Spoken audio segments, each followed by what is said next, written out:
Bonjour, mesdames et messieurs, bonjour, bien-aimés, bonjour, chers fidèles, bonjour.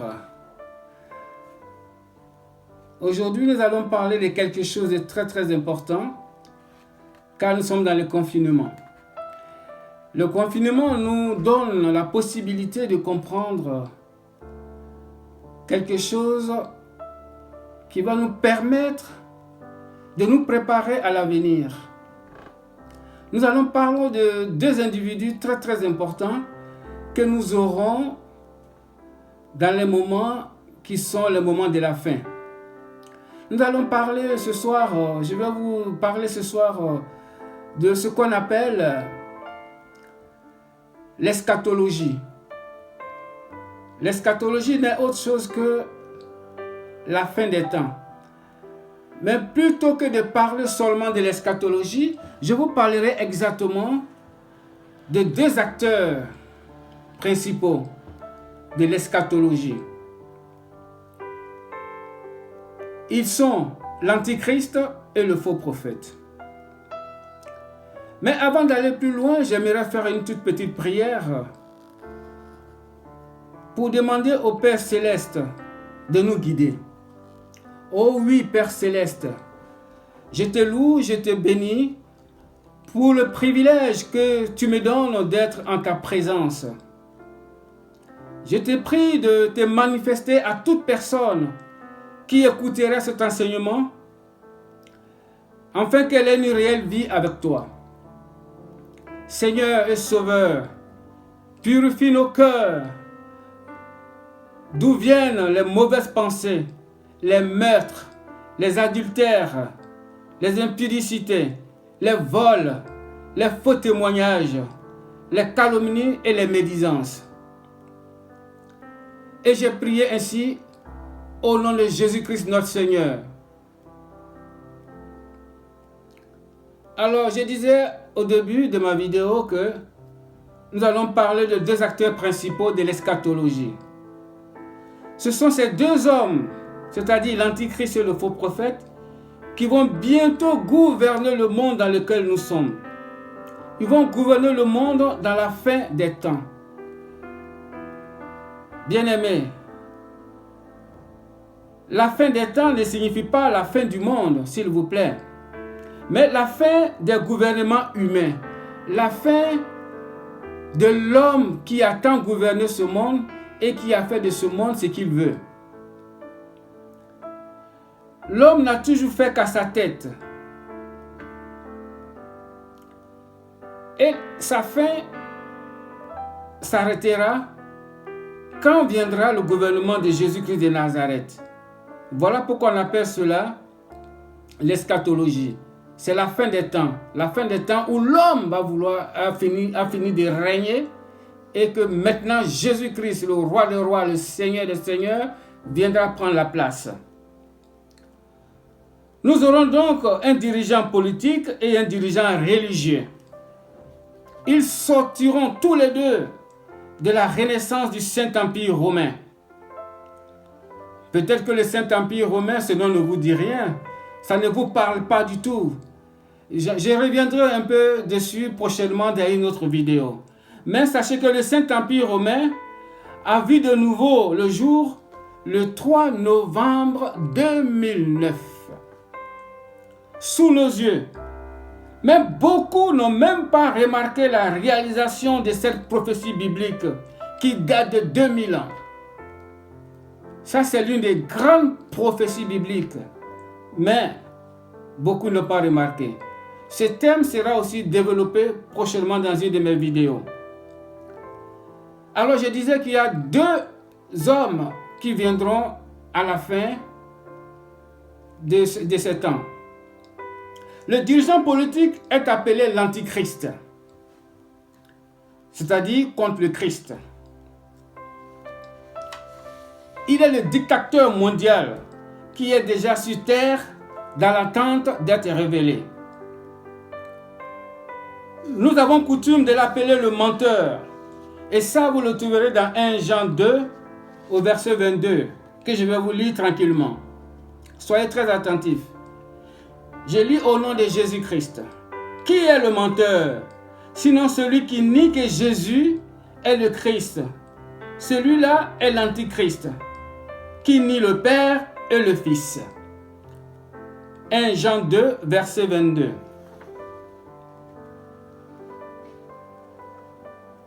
Il est appelé aussi le séducteur.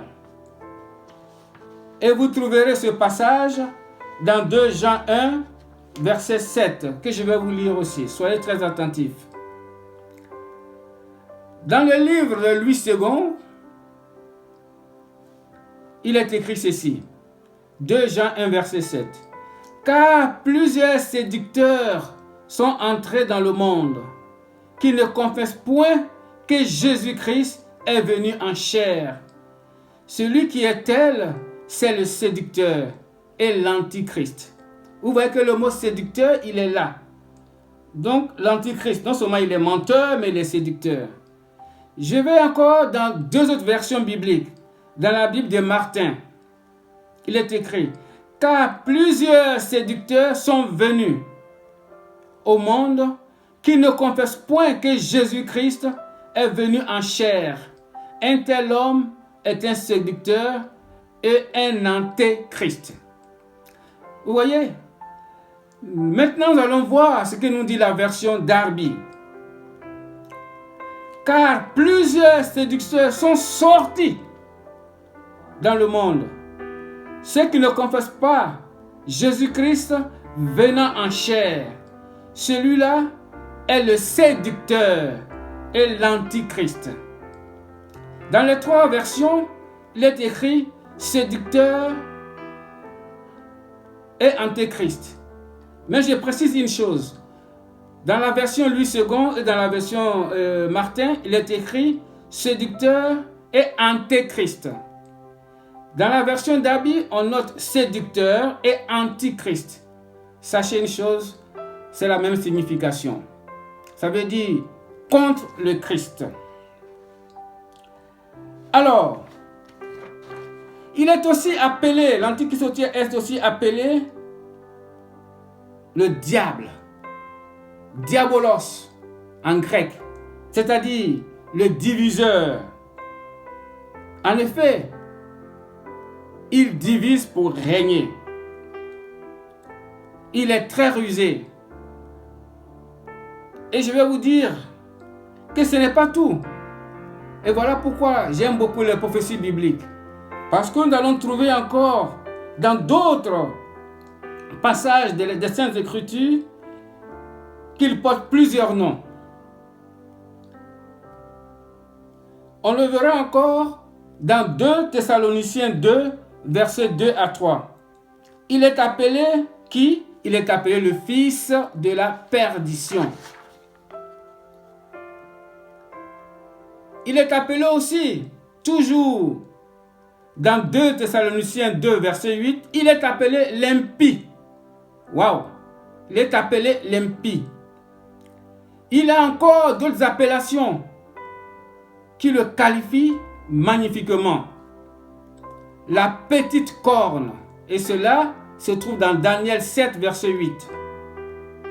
La Bible nous dit exactement ce qu'il va faire quand il viendra. Daniel 7, verset 21. Ainsi que dans Apocalypse 13, verset 4 à 5. Je vous recommande et je vous invite à lire ces versets tranquillement afin de comprendre. Vous savez, bien-aimés, les Saintes Écritures mentionnent 14 indices spécifiques que l'Antichrist va accomplir quand il va venir. Et ce ne sera donc pas difficile pour toute personne de le reconnaître. S'il ne les accomplit pas, alors ce n'est pas l'Antichrist. Bien-aimés, les prophéties bibliques se réalisent toujours. Car Dieu veille toujours sur sa parole pour sa réalisation. Amen. Dans mes prochaines vidéos, je vous parlerai des indices qui seront réalisés par l'Antichrist, afin que vous puissiez mieux comprendre qui il est. Pour l'instant, Je ne fais que vous montrer son image. Et maintenant, nous allons parler du faux prophète. Nous allons examiner qui est ce faux prophète. Ce dernier va influencer le monde entier à suivre l'Antichrist. Ce dernier n'est point caché. Il est déjà là. Nous le voyons sur nos écrans. Il est là sur le scénario international. Vous le voyez, mais vous ne vous en rendez pas compte que c'est lui le faux prophète. Je vous donne un indice. Allez chercher. Vous qui aimez aller sur Internet, vous qui allez aimer aller naviguer sur les réseaux sociaux, vous allez savoir de quoi je parle. Je vous donne donc cet indice. Il va faire construire 3 temples à Abu Dhabi. Ce sont les temples de l'Antichrist. Vous voyez déjà, je vous dis, il va influencer le monde à suivre l'Antichrist. Il aura donc une église, un temple, une église chrétienne. Et attention, si cette église chrétienne, il n'y aura pas la croix qui démontre que Jésus est notre Seigneur et notre Sauveur. Il y a une raison. Il aura donc une église, il aura une mosquée et il aura une synagogue. Vous savez pourquoi? La raison est simple.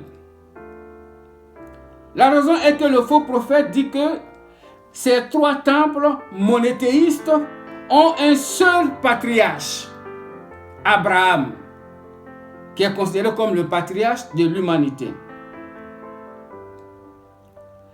Et donc, les disciples de ces 3 temples prient le même Dieu. Ça, c'est une abomination. Comment pourrons-nous prier, nous chrétiens, le même Dieu que les musulmans et les juifs, que le judaïsme, alors qu'on n'a pas reconnu Jésus-Christ dans le judaïsme? On ne le reconnaît pas du tout. Et comment voulez-vous qu'on prie le même Dieu avec les musulmans qui disent que Jésus n'est pas Dieu, que Jésus ce n'est qu'un simple prophète et que Jésus n'est pas mort sur la croix? Vous voyez?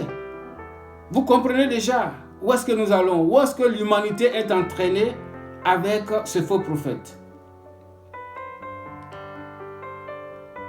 Toujours parlons du faux prophète.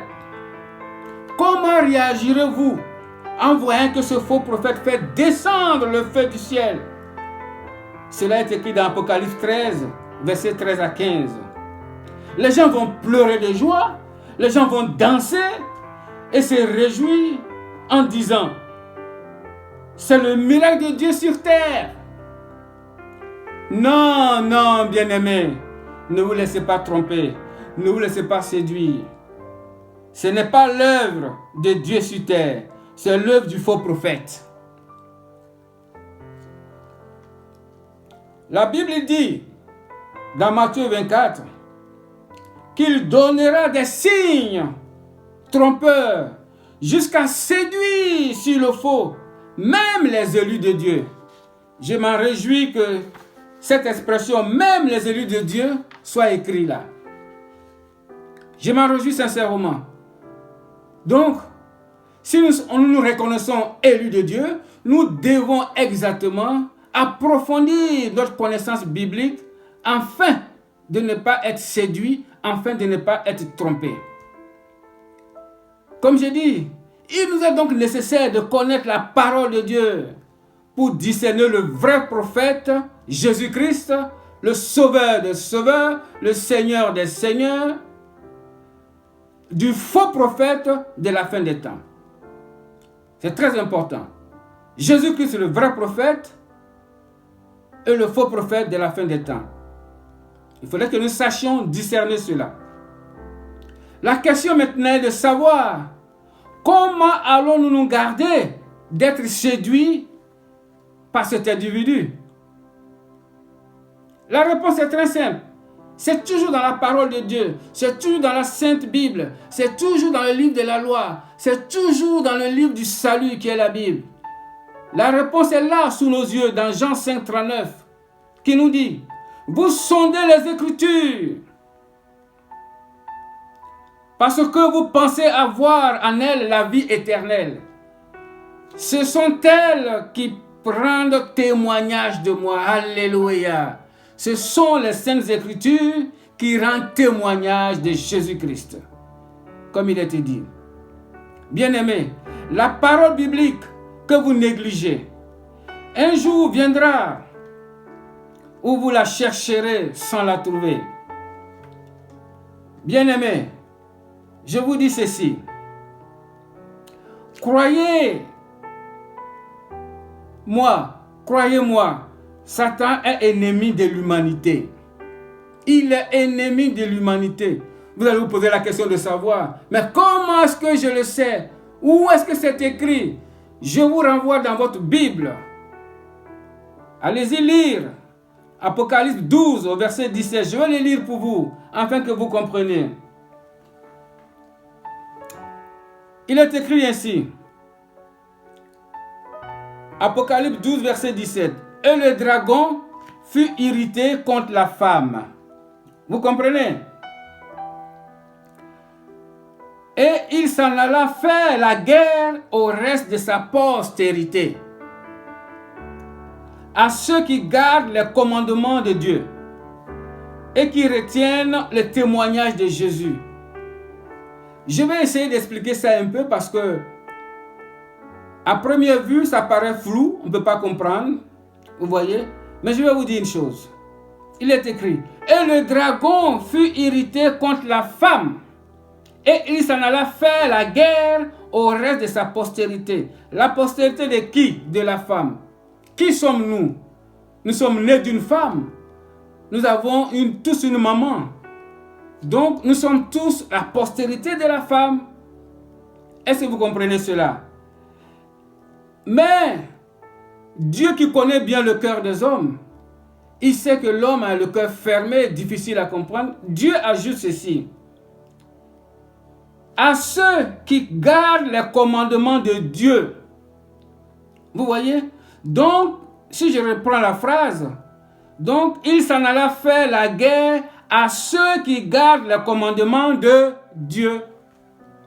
Vous voyez?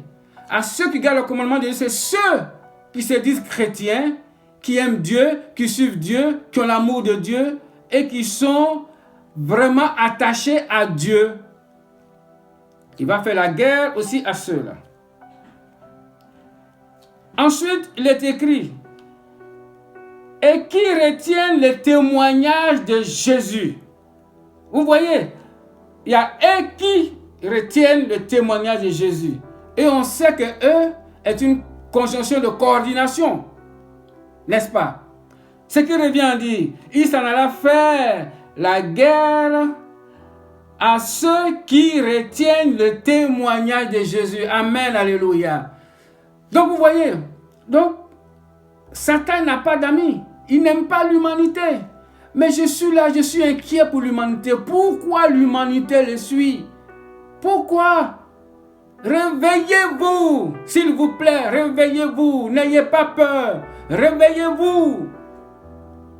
Cherchez la parole de Dieu. Cherchez afin de pouvoir être sauvés. Beaucoup pensent que la vie que nous menons actuellement, c'est toute la vie que nous devons mener et que bien que nous soyons morts demain, il n'y a plus une autre vie. Vous vous trompez, bien-aimés. Vous vous trompez.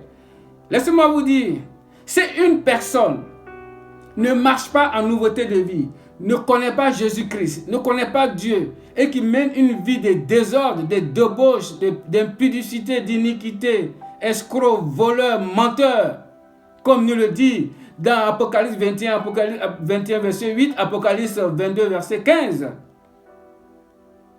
Allez-y, lisez ces passages. Si une personne mène une vie de cette façon, Jésus dit que sa part est dans les temps de feu.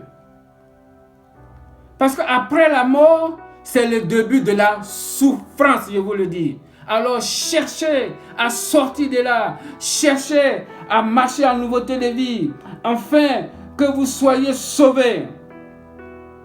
Il nous dit encore que nous ne pourrons pas, bien-aimés, aller jusqu'à à être sauvés parce que nous pourrons marcher toujours avec lui. Ne le croyez pas. N'ayez pas confiance en lui. Je préfère vous dire la vérité. Vous devez toujours marcher avec Jésus-Christ. Car si je vous parle de l'Antichrist et du faux prophète, c'est parce que nous sommes vraiment dans la fin des temps. La puce RFID est en train d'être installée. Soyez donc prudents. Relisez mon enseignement posté le 16 mars 2020 sur WhatsApp. Relisez mon enseignement. Je l'ai intitulé Test des tribulations de fin des temps ou virus COVID-19. Vous allez comprendre. Bien-aimés, si vous vous sentez solide, si vous vous sentez fort, vous vous dites chrétien, j'aimerais vous dire ceci, que la solidité d'un navire n'est pas dans les eaux calmes, mais dans la furie de la tempête. C'est en ce moment de confinement que nous prenons le véritable pouls d'un chrétien inébranlable, d'un chrétien qui est debout et qui marche en nouveauté de vie, d'un chrétien qui est résolu, comme on le dit. Suivez l'exemple de Daniel. Daniel 6 au verset 10. Daniel s'est retiré dans sa chambre pour prier. Soyez des Daniel, s'il vous plaît. Soyez comme Daniel. Ces deux acteurs principaux de la fin des temps globaliseront le monde pour arriver au gouvernement mondial, à la religion mondiale et donc à un système économique mondial. Je vous le dis. Ils forceront l'humanité à accepter l'implant de la puce. Réveillez-vous, car les temps sont gravissimes. Dieu dit, celui qui vaincra, je serai son Dieu et il sera mon fils. Voulez-vous être enfant de Dieu ou de Satan? Cette question, je vous la pose. Afin que vous allez réfléchir, afin que vous allez méditer et vous trouver une réponse intérieure. Et cette réponse, vous devez la donner à Dieu. Et prendre une décision radicale à marcher à sa suite. Revenez à Jésus, car il est riche en amour et plein de miséricorde. Vous pouvez avoir tout ce que vous voulez ici-bas sur la terre. Mais vous perdez l'héritage, le grand héritage que Jésus a pour nous dans les cieux. Certes, les dés sont jetés avec ce confinement dû au virus COVID-19. Mais nous devons tous fléchir les genoux dans l'oraison afin de recevoir le salut venant de Dieu. Je reviens encore sur cette puce RFID. Dans la Bible, Dieu a dit que les gens l'auront implanté sur la main droite. Mais si vous regardez dans le monde entier ce qui se passe, si vous allez chercher des vidéos en Suède, des vidéos en Espagne, la puce est implantée sur la main gauche. Vous savez pourquoi cela? Comme je vous ai dit au début, Satan, il est très malin, il est très rusé. C'est un diabolos, c'est un diviseur. Il met la puce sur la main gauche pour ne pas que ceux qui connaissent la parole de Dieu, comme Dieu a dit qu'il la met sur la main droite, lui maintenant il allait changer, il la met sur la main gauche. Vous voyez comment il est malin? Alors que Dieu, il se tient toujours derrière sa parole. Parce que Dieu a dit, ceux qui prendront la puce, quand vous allez dans Apocalypse 14, au verset 9 jusqu'au verset 11, Dieu a dit, ceux qui prendront la puce sur la main. Vous voyez que Dieu n'a plus précisé sur la main droite ou sur la main gauche. Dieu a seulement dit sur la main. Alléluia. Parce que Dieu le connaît. C'est Dieu qui l'a créé. Dieu sait qu'il change, il est changeant, il est mutant. Et donc Dieu, pour sauver ses enfants, a dit, si les gens prennent la puce sur la main, je vais vous le lire afin de mieux vous édifier. Alors, je disais Apocalypse 14. Il est écrit ceci, bien-aimé. Soyez attentifs. Vous allez comprendre. Il a dit, un autre ange les suivit disant d'une voix forte, si quelqu'un adore la bête et son image et reçoit une marque sur son front ou sur sa main, vous comprenez? Et sur sa main. Ici, Dieu n'a plus précisé si c'est sur la main gauche ou la main droite. Vous savez pourquoi? Parce que Dieu est toujours vainqueur. C'est pour confondre Satan. Et Dieu l'a bien confondu. Et Dieu a dit, celui qui prendra cette puce sur sa main, boira lui aussi du vin de la fureur de Dieu, versé sans mélange dans la coupe de sa colère. Et il sera tourmenté dans le feu et le soufre devant les saints anges et devant l'agneau. Qui est l'agneau? C'est Jésus-Christ. Revoyez, quand Jean-Baptiste le baptisait, il baptisait dans le Jourdain, il a dit, voici l'agneau de Dieu. Jésus-Christ est l'agneau de Dieu. Et Jésus, la parole de Dieu dit, et la fumée de leurs tourments monte au siècle des siècles, et ils n'ont de repos ni jour ni nuit. Ceux qui adorent la bête et son image, et quiconque reçoit la marque de son nom. Alléluia. Alléluia. Acclamez Dieu, bien-aimés. Donc, soyez vraiment très attentifs. Ce confinement n'est pas venu pour rien. Ce confinement est venu pour nous interpeller, pour nous faire comprendre, pour nous faire vivre un moment fort avec la parole de Dieu, afin de pouvoir être sauvés. Je vous donne une petite réflexion finale. Le virus Covid-19 est invisible et donne la mort. Tout le monde y croit, n'est-ce pas? La preuve, on est confiné, c'est qu'on y croit. Mais il y a une autre chose que les gens n'y croient pas. Dieu est invisible comme le Covid-19, comme le virus. Dieu est invisible et donne la vie. Certains refusent d'y croire. Bien-aimés, faites votre choix et informez les autres. Soyez bénis et que Dieu vous garde. Mais n'oubliez pas, Jésus-Christ revient bientôt. Amen.